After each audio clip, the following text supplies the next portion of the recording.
8화에서 시청자들이 가장 통쾌했던 장면을 꼽으라면 아마도 단연풍산의 멍석마리 장면일 거예요. 그동안 맹청을 등에 업고 오만방자하게 행동하며 열의와 강철이에게 위협을 가했던 풍산. 그는 팔척기를 천지장군이라 부르며 위험한 술법을 퍼뜨리고 수많은 궁인과 백성들에게 해를 끼쳐왔죠. 그런 그가 드디어 무릎을 꿇는 장면은 마치 눌렸던 가슴을 뻥 뚫어주는 사이다 같았어요. 하지만 그 풍산을 무릎 꿇게 만든 인물은 예상 밖이었습니다. 바로 영의정 김봉인 대감.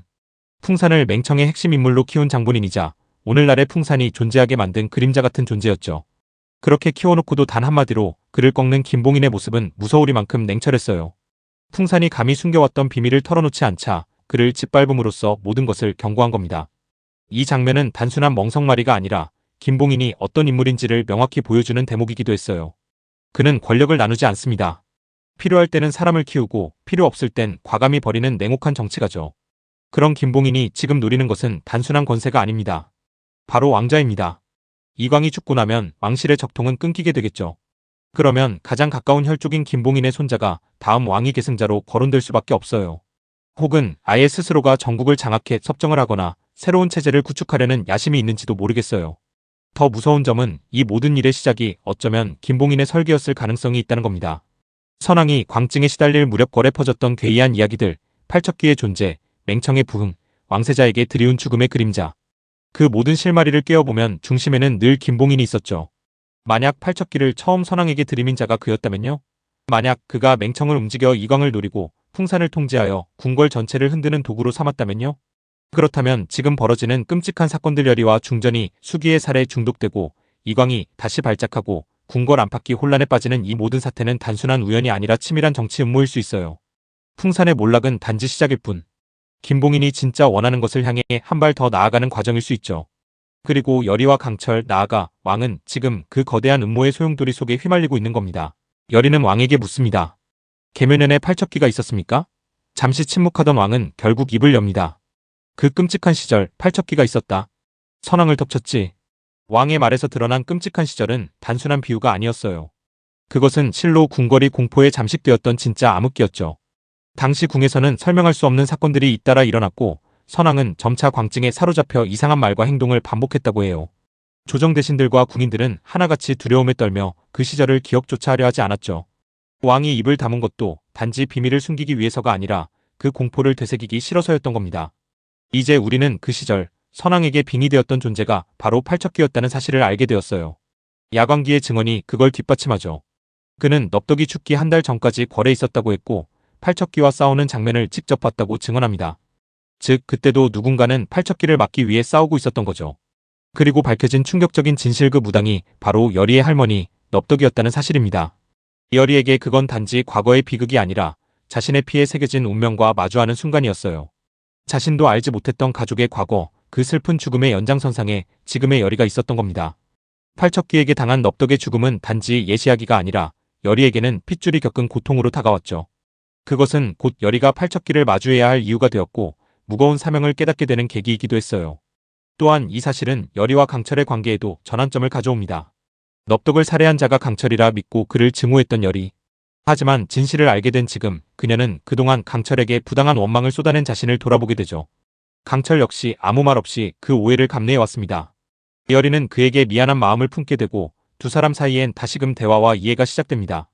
어쩌면 이 오해가 풀리는 순간이 두 사람의 관계가 진정한 신뢰로 나아가는 첫걸음일지도 모르겠어요. 풍산은 이 모든 잘못된 일들이 열의 그년 때문이고 그 아이는 넙덕의 핏줄이 열이다 라고 외쳤을 때 이 말은 단순히 그 장소에 있던 대감만이 들은 것이 아닙니다. 또 하나의 귀신대장격인 바로 팔척기에게도 고스란히 전해졌죠. 순간 김봉인은 놀라움을 감추지 못합니다. 넙덕이라는 이름이 그의 과거와 밀접하게 얽혀있다는 사실을 알기 때문이에요. 넙덕의 죽음에 김봉인이 어떤 식으로든 관여했을 가능성이 암시됩니다. 그리고 이 말을 들은 팔척기 역시 반응합니다. 그가 인간의 말을 이해하고 감정적으로 반응한다는 사실을 증명하는 순간이에요. 풍산의 외침이 팔척기에게 직격탄이 되었죠. 팔척기가 넙덕의 핏줄이라는 말을 들은 후 꺼져가던 재단불이 다시 활활 타오릅니다. 단순히 주술의 실패가 아니라 팔척기가 그 이름을 기억하고 있다는 강력한 신호입니다. 예전에 자신을 봉인했던 무당 넙덕의 이름을 기억하며 분노를 다시 품고 있는 거죠. 그 불길은 단순한 불씨가 아니라 팔척기의 분노가 되살아나는 순간을 의미합니다. 그도 그럴 것이 넙덕은 팔척기를 봉인했던 주술사였어요. 넙덕은 당시 무당으로서 걸에 들어가 귀신을 쫓아내는 역할을 했고 목숨을 걸고 팔척기를 잠재웠습니다. 그러나 그 대가로 끔찍한 최후를 맞이하게 되었죠. 그 후 여리의 어린 시절은 불행으로 물들었고 이제 그 넙덕의 피가 여리에게 흐르고 있다는 사실은 팔척기에게 복수의 대상으로 여리를 새롭게 바라보게 만들었어요. 팔척기는 단지 여리가 무녀라서가 아니라 그녀가 바로 넙덕의 핏줄이기 때문에 분노를 품게 된 것입니다. 그에게 넙덕은 자신을 봉인한 인물이었고 그 복수가 이제 여리에게 향하는 것이죠. 풍산의 외침에 의해 팔척기의 분노가 되살아나면서 여리는 이제 단순한 수기 중독 피해자가 아니라 팔척기의 복수 대상이 된 셈입니다. 이는 향후 귀궁의 전개에서 여리가 감당해야 할 새로운 운명의 전환점을 예고하는 장면이에요. 여리와 팔척기의 대립은 이제 피할 수 없는 운명이 되었습니다. 이 장면은 궁궐 안팎에서 일어날 모든 혼란의 서막을 알리는 중요한 순간으로 그 불길은 단순한 불씨가 아니라 이제 곧 다가올 폭풍을 예고하고 있는 것입니다. 그럼 지금부터 구화 예고편 분석해 볼게요. 우리 할머니 죽인 게 네가 아니라 팔척기였다는 걸 왜 말 안 했냐고. 여리는 마침내 강철에게 묻습니다. 우리 할머니 죽인 게 내가 아니고 팔척기였다는 걸 왜 지금껏 말하지 않았어? 여리의 이 말에는 단순한 서운함만이 담긴 것이 아니었어요. 어릴 적부터 자신을 지켜봐온 강철을 오해해왔던 시간, 그리고 그 오해 속에서 외롭게 품어야 했던 원망과 상처가 한꺼번에 터져나온 가슴 아픈 감정의 폭발이었죠. 그 시절 바닷가에서 넙덕은 혼신을 다해 굿을 올리고 있었고 그 장면을 지켜보던 무리 속에는 풍산과 그의 제자가 있었어요. 하지만 여리는 너무 어린 나이였기 때문에 그들을 알아볼 수조차 없었고 눈앞에서 벌어진 모든 일이 오직 공포와 상실로만 남았던 기억뿐이었어요. 그리고 강철 그는 어쩌면 그 굿자리에 없었을지도 몰라요. 다른 볼일로 자리를 비운 사이 넙덕은 이미 팔척기의 습격을 받았고 강철이 현장에 도착했을 땐 오로지 악취와 사라진 기운만이 남아있었을 가능성이 컸어요. 천년을 이 땅에서 살아온 이무기였던 강철이는 비와 바람, 천둥과 해물을 다스릴 수 있는 존재였기에 그 정도의 기운 변화와 악귀의 잔재만으로도 무슨 일이 있었는지를 충분히 감지할 수 있었을 거예요. 하지만 그는 말하지 않았어요. 강철은 오히려 자기가 죽였다고 비비에게 말한 말의 의중을 보면 강철이는 일부러 자기가 여리에게 더 강한 자로 보이고 싶어서 여리가 자기를 몸주신으로 받들어야만 너도 살 수 있다는 무언의 압력으로 넙덕을 내가 죽였다라고 한 것 같아요. 왜냐면 여리는 너무 어렸고 지금 이 진실을 말해도 믿지 않을 거라는 걸 누구보다도 잘 알고 있었기 때문이죠. 어설픈 변명처럼 들릴 게 뻔했고 오히려 여리의 마음을 더 아프게 할 수도 있었기에 강철은 그 침묵을 스스로 감당하며 지켜만 보고 있었어요. 어쩌면 그는 여리가 자라 진실을 스스로 마주할 날을 기다리고 있었는지도 몰라요. 자신이 말하지 않아도 결국 모든 실마리가 드러날 거라고 믿었을 수도 있었죠. 그래서 지금 여리가 진실을 알고 강철에게 울분을 토하는 이 장면은 두 사람 사이에 가로놓여 있던 오해와 침묵의 장벽이 처음으로 무너지는 진심의 순간이 되었어요. 그 장벽 너머에서 마주한 건 그 누구보다 여리를 지켜주고 싶었던 말하지 못해 더 아팠던 강철의 진심이었어요. 내가 입 다물라 하지 않았느냐?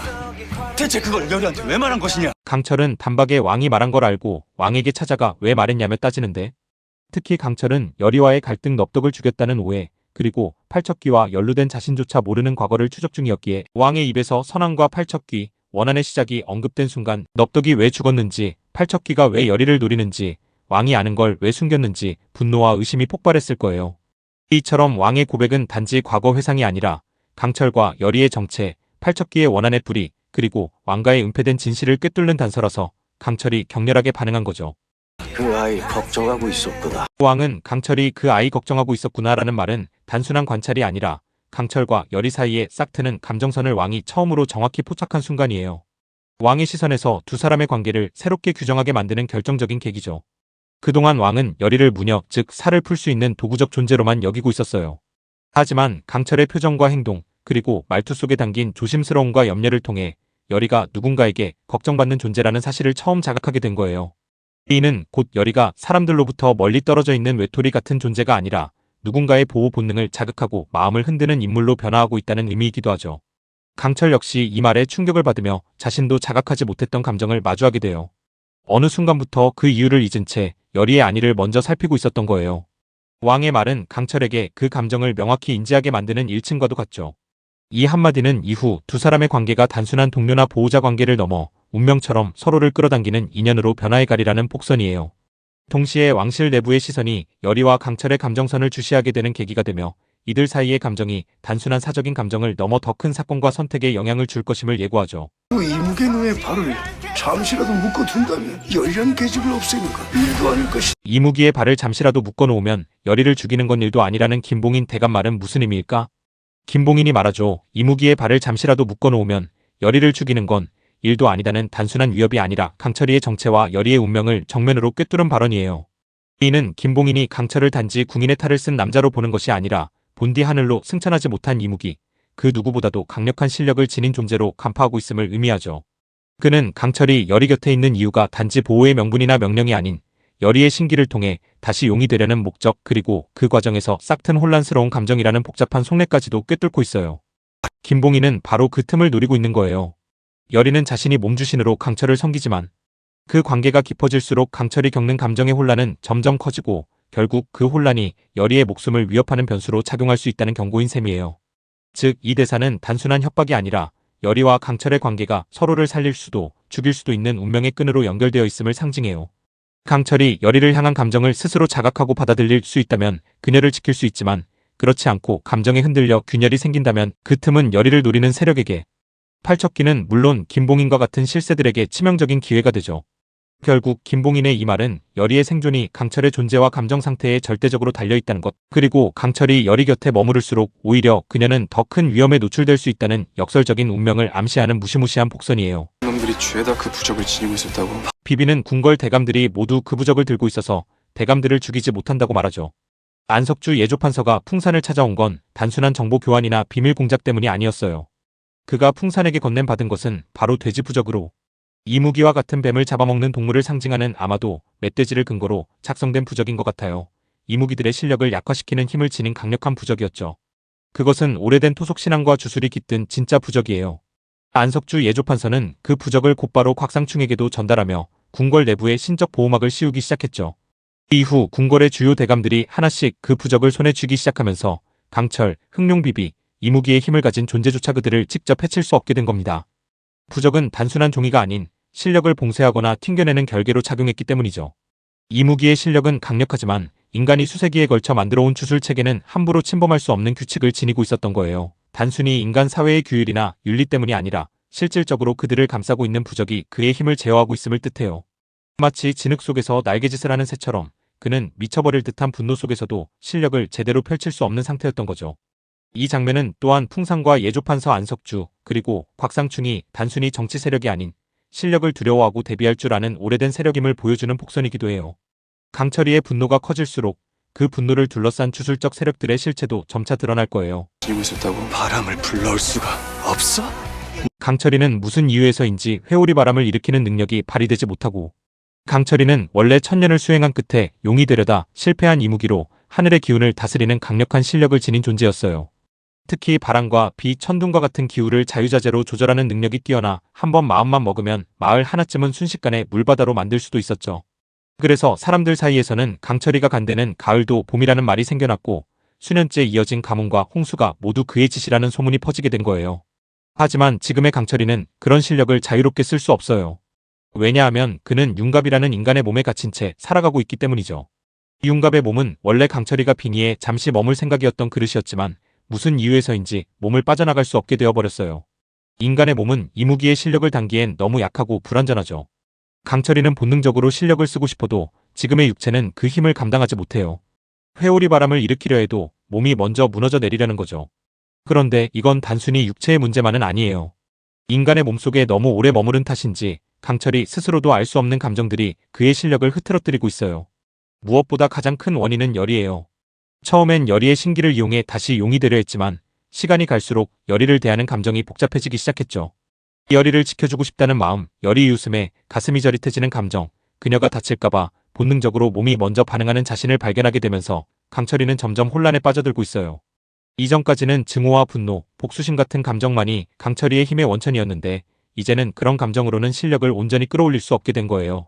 즉, 강철이의 실력이 제대로 발휘되지 않는 이유는 두 가지예요. 하나는 인간 융갑의 몸이라는 제한된 그릇에 갇혀있다는 물리적 이유이고, 다른 하나는 강철이 스스로 인간의 감정에 물들어가며 마음이 흔들리고 있기 때문이에요. 특히 열의를 향한 마음이 점점 커질수록 강철이는 점점 더 인간처럼 약해지고 있는 거죠.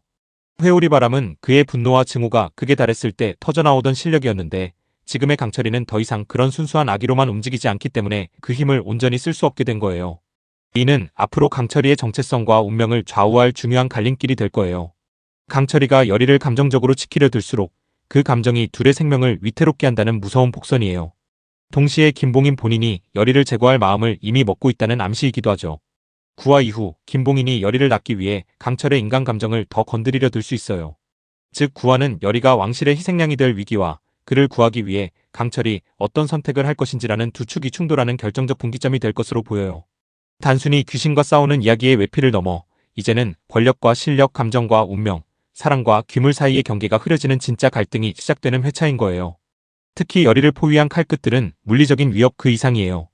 그것은 그녀가 가진 진실을 꿰뚫는 눈에 대한 두려움, 팔척기를 다룰 수 있는 무녀로서의 가능성에 대한 위기감, 그리고 그녀가 지닌 왕실의 피일 수도 있다는 출생의 미스터리에 대한 정치적 공포까지 모두가 뒤엉킨 결과물인 거죠. 그 장면은 마치 세상의 모든 칼끝이 열의 하나에게 향하고 있는 듯한 상징적 구도로 연출됩니다. 누군가에겐 열의가 희망일 수 있지만 누군가에겐 제거해야 할 위험이에요. 바로 그 접점에서 열의는 또 한 번 선택의 기로에 서게 되는 거예요. 그리고 중요한 것은 강철이 과연 그 칼들 사이로 열의를 구하러 올 수 있느냐는 점이죠. 실력을 쓰지 못하는 상황, 열의를 향한 감정에 흔들리는 자신의 상태, 그리고 그 모든 틈을 노리는 권력자들의 압박. 그 안에서 강철은 신령으로서의 존재를 증명할 것인가 아니면 인간으로서 열의를 품을 것인가 결정의 순간을 맞이하게 돼요. 결국 이 장면은 구화가 단순히 위기를 다루는 에피소드가 아니라 각각 인물의 진짜 얼굴과 진짜 감정이 드러나는 전환점이 될 것이며 팔척기와 열의, 강철, 왕, 김봉인까지 모든 주요 인물의 운명을 결정짓는 서사의 변곡점으로 작용할 거예요. 구독해주시면 다음 영상 제작에 큰 힘이 됩니다.